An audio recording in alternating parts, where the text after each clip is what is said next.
Ladies and gentlemen, welcome back to Steven and Kori. I'm Steven and I'm Kori. yes, this is part 2 of our Get It Together interview with Keith and Sarah Davis. If you missed part 1, ladies and gentlemen, you don't want to miss it. This couple is incredible and you have to go back and listen to one. Very dynamic. Very heartfelt and centered in family and love and relationships. So check out part 1 and this is part 2.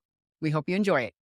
And you can see, though, how if you add financial issues to the other communication issues, the abandonment issues, when you superimpose this issue of money on all of that, it is so incredibly combustible. I mean, you light a match, this thing's just going to explode, right? Yeah. And then here's the reality. There again, there's other forces at play here, because how in the world are you ever going to find time to be intimacy when you're at odds with each other from a communication standpoint, from a financial standpoint? How in the world are you going to be able to work some romance into that? Right. So maybe you can speak to that. Yeah. Nope. We only had 2 kids. I don't know how it happened.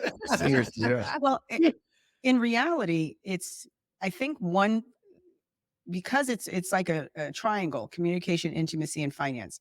So once one of those pieces of the triangle can be healed or is unbroken and healed, then you can move on to another. But I think the number one thing would probably be communication, because if you're not communicating, you don't know what the finances are, and you don't want to there's no space for intimacy, you know?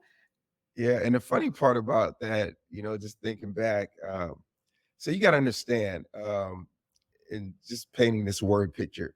So, you're a young man, you're playing football, you're on this team where everybody's like messing around with all these girls and Getting it. Yeah. And I'm not doing any of this, right? And you're like, it's not that they're not, I'm not pursuing, but they're pursuing me. You know what I mean? This is going on constantly. And I had some roommates that were real committed to the Lord, and it was the same thing.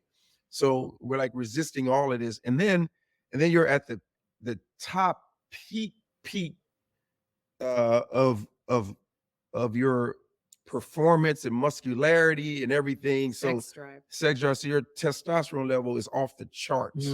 Yeah, that's a good point. I know way to describe it. Yeah. So now when you get married, so you're assuming that she knows this. That's right.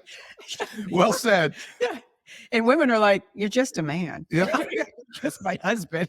Yeah. It's What would also, hold on, Keith, throw in not just that, but now the emotion of, and I play in the NFL. I'm not only in the peak in my physical, but I'm in the peak of my profession. So you've got girls that could hide in elevators or whatever. And then you come home and she's like, yeah. What? Yeah.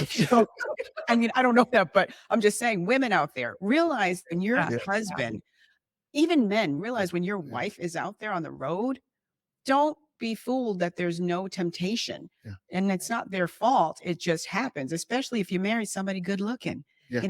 If you marry somebody that's a dog, don't worry about it. But if you marry somebody good looking, well, that's not true, because Warren Buffett still got Jerry Hall. So anyway. But my point is, you still have to be aware. I think that's the number one thing. Be aware and be sensitive to what's coming back into your home, your spouse that's coming back into the home. Yeah. And the spouse, be aware that you're going back into your cocoon. This is your home. This is your refuge. Right. It should be created as a restoration place and a restoring and also that comes into the intimacy portion too. You have to perform as much as you get tired. I don't want to, whatever. It's just a part of God's creation. So I guess the question for you guys would be, if you were counseling a couple that might be in the middle of all of this, and trust me, this is a global podcast. Mm-hmm. You cannot convince me that there are people that are listening that are, do not have issues like this. Yeah. So if you were speaking into the life of someone that may be anywhere close to these scenarios that we have discussed, well, how would you counsel them? What would you say to them? Because we're about to close here. I would really say, keeping your eye focused, obviously number 1 on God, but number 2 on the life that you say and believe that you want Mm. Is probably the most important thing. I think it's easy when those little pieces start falling away to lose sight of what your true heart's desire. And that's why people get hopeless and get divorced. And where there's a will, there is a way. And I think the lie that comes in, Keith and I have been through a lot in our marriage. And I remember that there were things that I was hoping for and believing that I could have, but the one lie that the enemy comes in with is, I can't achieve that with him. Mm. Mm. And that was when I realized that I can have the life that I want if I keep my heart right, my intention right, my focus right. If I keep coming back to someone is willing, may not always know or be able or whatever, because he's not going to stay the same either. But really getting to that place where I believe in my heart of hearts that this is the man that God placed in my life, then it's That's got to awesome. work. It's Yeah. got to work. That's getting it It's got together to together. work. Yeah, it has to work. Yeah. And so I think that's the biggest part. And I think the enemy comes in so early Yes. to say, oh, you made a mistake. That's the wrong one. You married the wrong one. you know and when we had talked even earlier, the other piece of that is knowing thyself, really, Mhm. having to break down who is Sarah and how is Sarah showing up, and what is it that Sarah needs in the relationship she's bringing to the relationship or she's taken away in the relationship. And so when you know yourself and you can keep your eye focused on the type of life that you want, then the person that you're married to, that makes it so much easier. That's good. I was just going to add to that, just the portion I would share just with men, young or old, who are listening and maybe in a situation, is having just the foresight to think about, I guess the word would be legacy. I was just reading this morning where it says houses and riches are inheritances from fathers, but a prudent wife, a understanding wife, a blessed wife is from the Lord. And so so now as a man, you think of, okay, am I going to give up, all that my children think of me, and then my children's children, and all that my life is encompassed about, for 5 seconds of pleasure or 10 seconds of pleasure? Because as we know, men are the sex drive is so strong, and a lot of men leave relationships or destroy relationships because of other things. And is it really, really worth like my entire Mm. existence and legacy and life and everything, just for these menial reasons that sometimes our society pushes on us so much? And I think God each time or each day gives us a broader perspective, and how to humble ourselves and be strong enough to be, I guess the word would be almost like a servant, in the sense that I want to do everything I can to serve my children, my wife, my family, my legacy. I think it's worth more than just everything to please me. Yes. We get so angry and everything, and we're going to give up on the relationship, everything because of me. I don't have this. I'm not happy. I. And so I think it's, a different perspective on all of that. That's what I would share with somebody who's going through it. There's another really important piece that we'd love to have you guys speak to, and that's family. That's how does this energy affect your kids? And because again, you said it, Keith, this is a generational issue. And if Keith and Sarah didn't find a way to get it together, what happens to Josiah and it's David, right? Josiah and Daniel. How does the success of getting it together help your kids? Or if you decide to go separate ways, what damage do you think that does from a generational standpoint to the kids? Would you speak to that? Yeah. So, we went through a phase where we had decided we were going to take a break from each other. And we just thought it would be something, we would do. And so anyway, Whose idea was that though? Was it yours or was it theirs? Did you guys do it together? How did it happen? I mean, this is after, I don't know, whatever, 18, 19 years. I don't remember what it was. 18 years. We were not doing well at all. Yeah. The aged anger had worked pretty well, I think, on both of us. And I will take a great deal of responsibility for the fact that in my own mind's eye, I was planning the escape route as soon as my youngest Daniel left for college. And I was like, this is not the life that I signed up for. I'm not happy.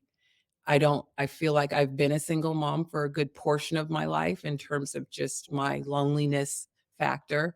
And so, yeah, when Daniel left for college, I was at that time I was coaching at the University of Texas A&M University, and I got an apartment. Yeah. But I think before that, though, we have to share about the experience our children had, because he was asking a little bit about family. So before our sons went to college, they were a little bit younger, and we had said, hey, we're going to like split up for a little bit or something like this. And our kids, they were sitting on a couch, and we thought we'd have this talk. And I'm remembering this so clearly because I hear parents all the time say things like this. Oh, the kids will get over it. They'll be fine. They're old enough now. Yeah, they're old enough now. And in my speaking, I'm in schools pretty much every day of the week, and I see the ramifications of the detriment of the broken hearts and these kids going through all these emotional issues. And so here I am. I'm sitting there, and we say this to our son, and our one son just balls up, puts his knees up on the couch and his face in between his knees, and he balls up in a fetal position, and he doesn't move. I mean, this is, I don't know, an hour, he just tears and everything. And then the other son just goes into like a trance. He's just, no reaction, no words, no nothing. His eyes are glazed. He doesn't move. And we're looking at each other like, oh my God, is this really happening? Like, yeah, and I'm sharing this because people just do not believe, they don't think in their minds that it affects their children. And maybe they're thinking from an adult perspective, but from a child's perspective, it can destroy them. So a lot of times the kids don't have the opportunity to even have the conversation, right? Yeah. So It just happens. somebody leaves the house, or Yeah. and something happens, and there's never a conversation. There's just a missing parent. Yeah.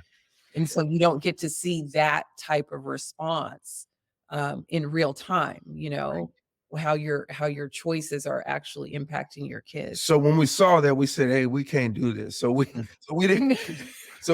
That's where we went to, like, okay, well, maybe we'll try to work this out when they go to college or something. Yeah. But let me just say to that, Yeah.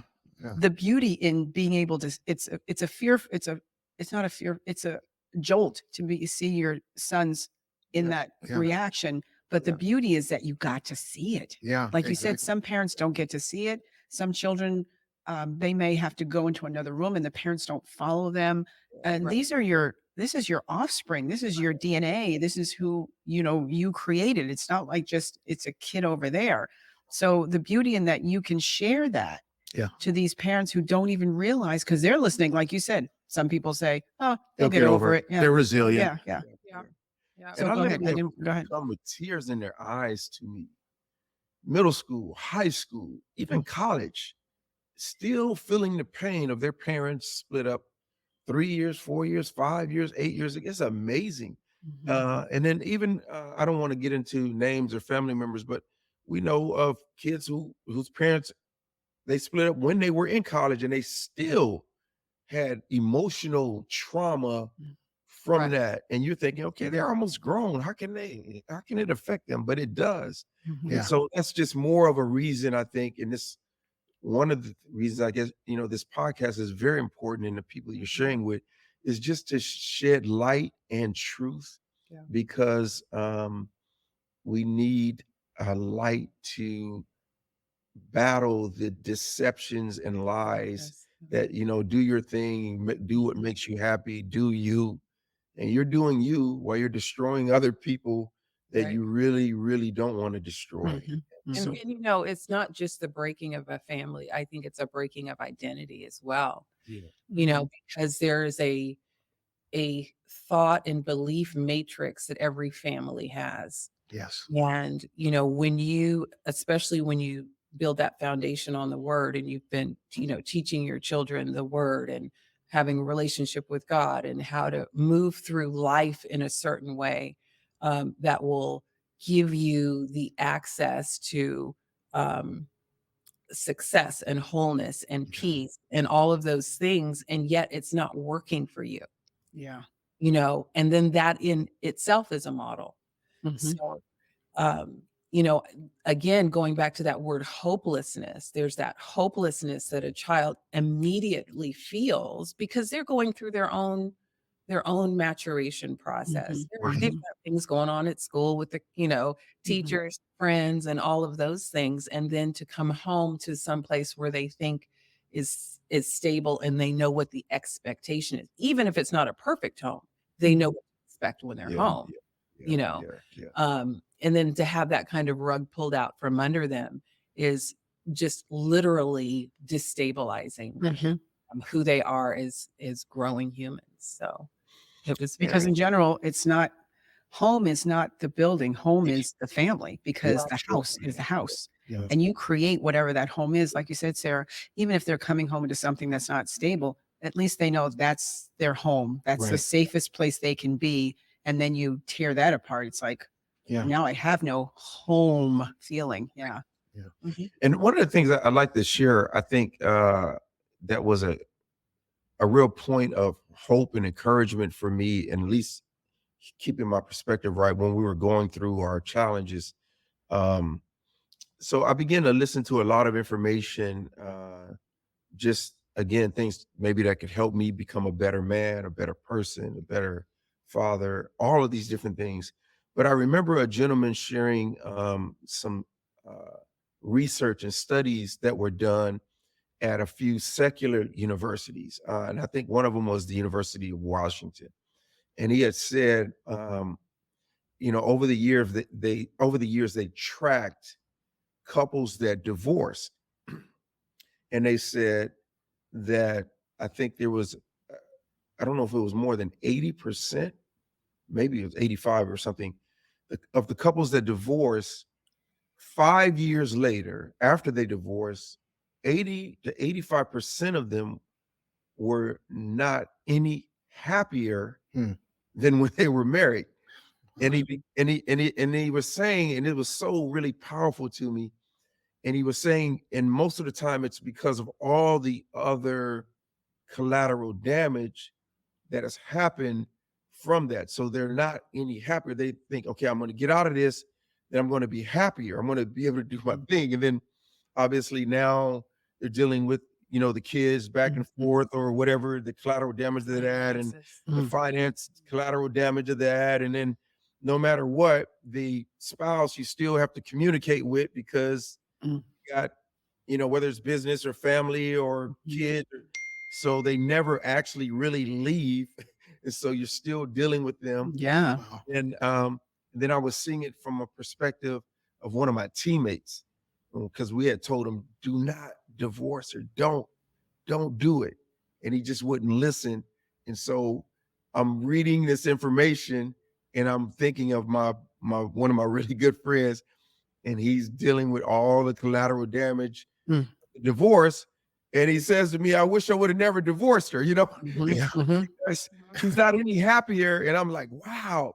So that again goes into perspective of kind of what we're sharing in this podcast, is seeing the long range and having grace towards each other, and forgiving and just seeing the legacy of our families and of our lives and everything, and just kind of getting rid of some of the things that cause us to make decisions that are not very profitable for us, spirit, soul, body, family, anything like that. I think just giving a different mindset on all of this that our society is pushing towards us. That's not really truth. Yes. So let me ask you this. How did Josiah and Daniel, when you guys decided to come back together, were relieved, or were they like, okay, I know this works? Or what was their response? Did they ever reach out to you and say, I'm so proud of you? Or how did you make it work, or anything like that? Well, I remember we had gone to the boys were both living in California, I believe. Yeah, they were college. Yeah. College in California. And we had gone on a little anniversary in Napa Valley, and we came down to LA, and we were in his mother's house, and we were all together. All together. And it was just us in the house. And I believe your mom had already passed away. Yeah. And we were in her bedroom, and we were sitting on her bed, and the boys had come in, and we were all there for the first time since we were back together. And there was this giggly, giddy relief that was so beautiful. I mean, I can't even really put words into it, because it was like this joyful, it was a joyful giddiness, and we all felt it. It's kind of giving me chills right now. Beautiful. And Josiah and Daniel, they're like puppies when they get together anyway. It doesn't matter how old they get. They're just, they wrestle each other all the time. And it was just like everything was back the way it was supposed to be. So it was kind of a not really a spoken, but an unspoken, but a moment that we all kind of said, this is it. This is the sweet feeling, this a sweetness of the unity. It was very beautiful moment. Yeah. And it's beautiful that you guys were in California, where they're at. Right. Exactly. You came. It wasn't necessarily being in your home in Texas. This is who we are. We are this family, no matter where we're at. Yeah. Exactly. It was a really special. And ladies and gentlemen, if you are listening to this, you have to understand that, our mission is to help you understand that you and your spouse, you can get it together. And it's really important. It's not a one-way street. It's a bilateral agreement between the two of you to make it work. It does take work. That's something that we have in our society. We're so used to things that come easy. This took work. So, Keith and Sarah, we are so thrilled and humbled that you guys have come and you have shared transparently. You have been very open. You have shared. Now, as you guys begin to look towards the future, you're really been through so much that really your best days are actually ahead of you, believe it or not. So what are you guys kind of planning for the future? How do you see things? And take us down that road. Yeah. So I told Sarah we're together to just plan for the future, to party, go to clubs, to hang out. Have another baby. Adopt some more kids. Have some more kids, and live on a cruise ship, and so no, we talk about a lot, and we're just praying for our sons to find the wives that God would have for them, that would create a beautiful life for them and for whatever children they would have, and that we could have family gatherings where we're all together. And I'm so thankful that we're still together, because I had a friend, and I really have to share this. This was just so funny. I have a friend who I grew up with in LA, and he was kind of one of those guys, not so much in the church or anything like that, but we just grew up together. And I couldn't believe that he would give the best advice to all of these other friends who were we're all childhood friends, but a lot of us, we're very upright men and committed to the Lord and everything. And he's not. He's the guy who messes around, hangs out, does all this stuff. And then he Chasing says skirts. to us, he says to me, and he says to another buddy of mine, this and that. He says, "Man, you should I think your grandkids deserve to be able to come to one place for Christmas." And what he was saying was they shouldn't have to go to mom's house and then dad's house or grandma's He was saying, I think they should just be able to come to one place. So that's why y'all should stay together. And it was just funny because, he was saying that and it like really hit me. And then my other buddy, who's a really, really faithful guy, it hit him as well. Having, like Sarah said, just that place where you could have, and I'll call it an intangible joy, Mhm. like an intangible peace. Mhm. It's just there, and it's nothing you can buy, nothing you can purchase, nothing that can be contrived, but it's a like the Bible call a living water, a flow, a joy, a hope, and whether you're on a family vacation where you do have, grandkids running around playing on the beach and parents there, it's just this connection and Yes. unity that you see. And I see it as well. I want it. And so when you're asking about that, it's kind of like this thing in your head that you see that you want.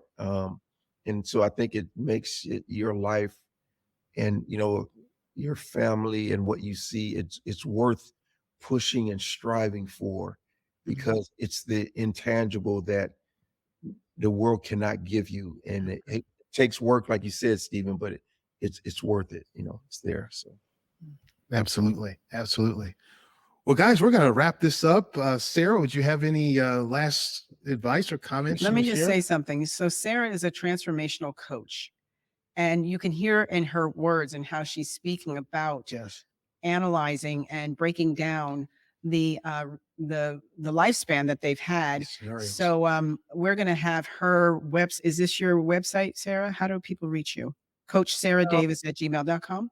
Yeah, going to my to emailing me would be the best right now Okay. because I'm in a transition Okay. on my website. So that's the best way to connect with me. Okay. Mhm. So we're going to post their information below so you'll be able to see how to connect with them. Yes. And we, again, we, Subscribe if you're getting Yes. value from this. yeah, and we want to thank them so much for being on and being transparent with us because like Steven said, and Keith would acknowledge, it's work to have a marriage, but the joy, The joy. and the fulfillment, Yeah. and like Keith was saying about his friend, Keith, when you were saying about your friend saying the grandchildren, notice he said the second generation, Yeah. not the Yeah. children, but the grandchildren. Right. Yeah. That's what you're looking for. You're looking to, and Sarah shared with me this before that, we break generational curses when we don't allow things that were allowed in our lifestyle or in our livelihood as a children, not Right. to interfere with our